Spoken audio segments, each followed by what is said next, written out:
चलिए आज बात करते हैं नेगेटिव एनर्जीज़ की।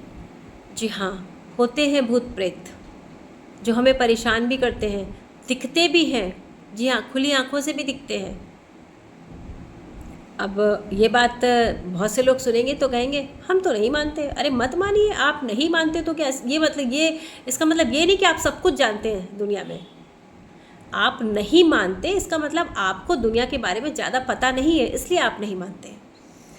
लेकिन ये चीज़ें होती हैं। अगर देवता है, यक्ष है, गंधर्व है, तो भूत प्रेत भी हैं। जी हाँ, ये हमारे ऑरा के ऊपर डिपेंड करता है कि हमारा ऑरा कितना मजबूत है। अगर हमारा ऑरा मजबूत है तो वो हमें इफ़ेक्ट नहीं कर पाते हैं, लेकिन अगर हमारा ऑरा मजबूत नहीं है तो वो हमें इफ़ेक्ट करते हैं। जी हाँ, अब इसके लक्षण क्या होते हैं? अगर आपके साथ नेगेटिव एनर्जी चलती है तो इसके लक्षण क्या होते हैं? एक तो सबसे पहले आप हमेशा आपके चेहरे पे एक अजीब सी उदासी, मायूसी छाई रहेगी। जी हाँ, आपकी आंखों में एक अजीब सी उदासी रहेगी, आपको कुछ भी अच्छा नहीं लगेगा। आप छोटी छोटी बातों के लिए परेशान होंगे। आपके छोटे छोटे काम, घर के अंदर के छोटे छोटे काम कई कई बार प्रयास करने के बाद पूरे होंगे।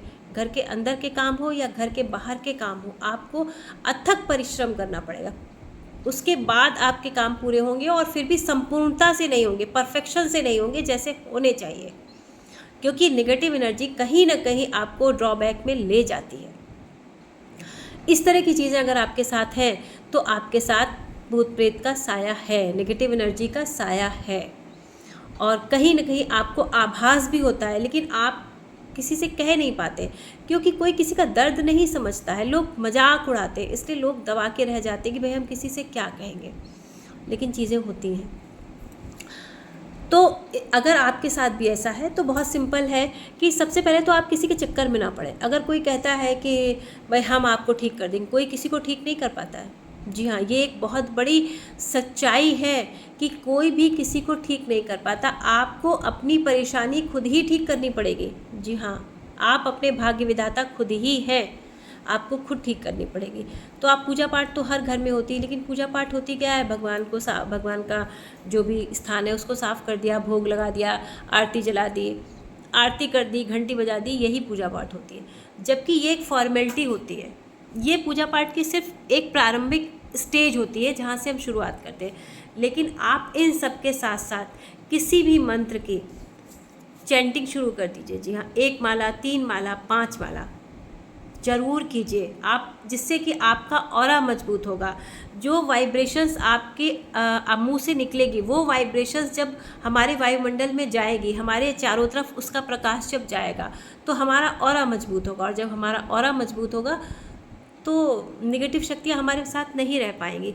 तो इससे छुटकारा पाने का एकमात्र यही उपाय है मंत्र जाप। जी हाँ, आप मंत्र जाप कीजिए और नेगेटिविटी से छुटकारा पाइए।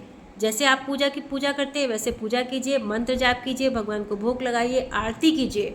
और एक सबसे बड़ा जो जब आप अपने आसन से उठते हैं, जब भी पूजा करके उठते हैं, तो जब आप अपने आसन से पैर रखेंगे तो आप अपने श्वास को चेक कीजिए। जो आपका नॉस्ट्रिल चल रहा होगा, राइट या लेफ़्ट, अगर राइट चल रहा है तो राइट पैर जो है आप अपने आसन के बाहर रखिए। अगर लेफ़्ट नॉस्ट्रिल चल रहा है तो लेफ़्ट पैर अपने आसन के आप बाहर रखिए।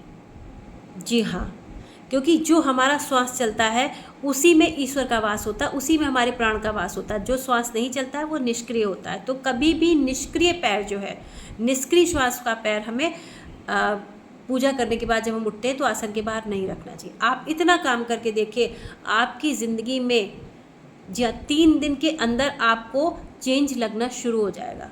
धन्यवाद।